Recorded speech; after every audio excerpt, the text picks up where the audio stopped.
So in 2015, we had this big El Nino event. Most of you probably remember it. And we weren't entirely sure how that event would play out, but there was a lot about flooding and flood risk happening, particularly down the Shebele and the Juba River. I know Voice of America ran many radio shows on it, and a lot of people were talking about it in October, November, as the DARE season was starting. And there was one program that really stood out, and it was down the Shebele River, down in Koriole, Kurtanwori, a bit of Adegle, and essentially those were areas that were not accessible to most humanitarian organizations. But they were at the highest, or up there with the highest risks of flooding. And so looking at historical flooding down the Shebele River, they found that there were 74 communities that they saw as the highest risk communities. And so when looking at what was needed to be done, fortification of riverbanks, sandbagging, different types of work really needed to be done, but the aid community couldn't provide that because they couldn't access it. And so one program, what they did is they went to mostly agriculture suppliers, but a network of business suppliers down the Shebele River, and said, hey, if we provide a certain amount of these flood mitigation supplies, can you be in charge of making sure that they're accessible in these different places? And these different communities, these 74 communities, were places that they were already selling mostly their ag inputs to. So over a period of just a few weeks, this business network was able to not only get supplies down to these areas, but distribute to communities as they needed them based off of the flood risks they were actually seeing on the ground.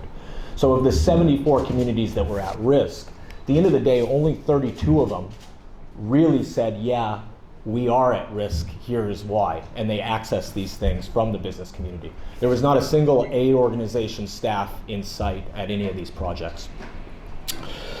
And what we saw was in these areas of highest flood risk in a season that was supposed to get incredible flooding, only 2 communities experienced flooding out of the 72. And that was entirely led by the systems that these traders and these businessmen already had in place.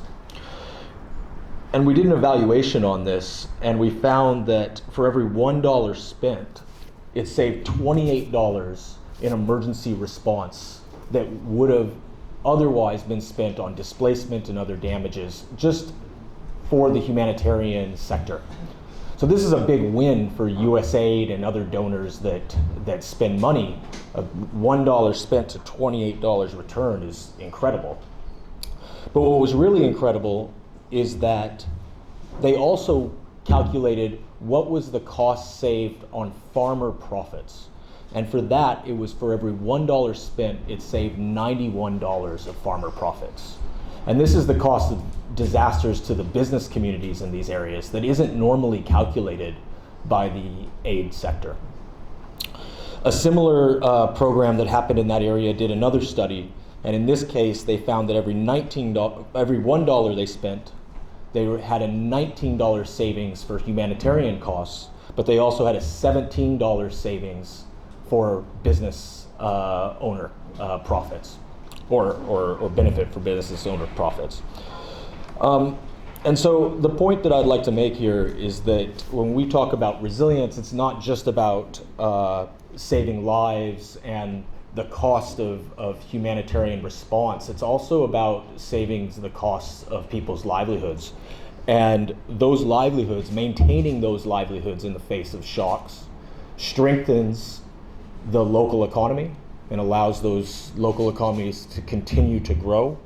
But crucially, it also results in a stable economic environment that increases confidence for investment and crucially investment in the future. And I think when we look at across Somalia, trying to mitigate these major disasters isn't only about lives and livelihoods, it's about strengthening investor confidence to be able to invest in businesses like yours in the future.